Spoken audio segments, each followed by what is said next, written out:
Le calme dans la cité corsaire, avant la tempête nommée Brexit. Un Brexit sans accord, synonyme de rétablissement des contrôles douaniers, sanitaires et de police. Et des files d'attente pour les camions qui pourraient décider d'éviter la Bretagne. L'enjeu est de taille pour les ports de Saint-Malo, Brest et Roscoff. Près d'1 million de tonnes de marchandises transitent chaque année avec le Royaume-Uni. Jorge a pris sa décision. Ce chauffeur portugais ne traversera plus la Manche en cas de bouchon à cause des contrôles douaniers. Ils ne cherchent pas une façon de contrôle de marchandises plus rapide, pas stopper tous les camions tout en 2-3 jours. Je cherche autre ligne. La ligne d'Italie, la ligne d'Allemagne, Hollande, Belgique. Le port de Roscoff se prépare dans le brouillard.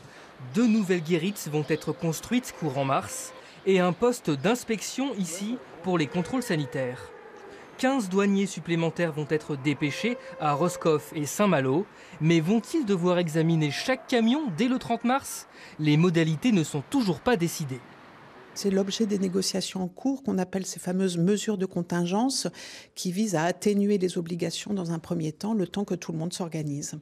Tout sera fait évidemment dans l'intérêt du monde économique pour atténuer au maximum et limiter au maximum l'impact sur la vie économique. Le port de Brest s'inquiète d'une autre conséquence d'un Brexit dur, le nouveau tracé du corridor entre l'Irlande et le continent. Il intègre les ports belges et néerlandais, ainsi que Le Havre, Calais et Dunkerque, avec à la clé des fonds européens pour se développer. Mais les ports bretons en sont exclus.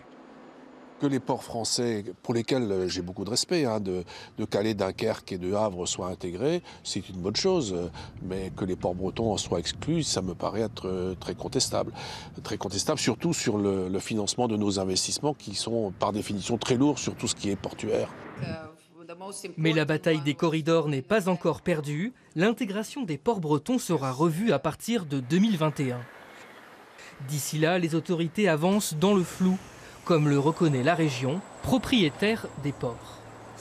Ça va être difficile. Un Brexit dur, il va être difficile, ça va être galère, pour le dire en des termes un peu plus durs. Donc du coup, il va falloir être en mesure de bricoler au maximum pendant les premières semaines, pendant les premiers mois.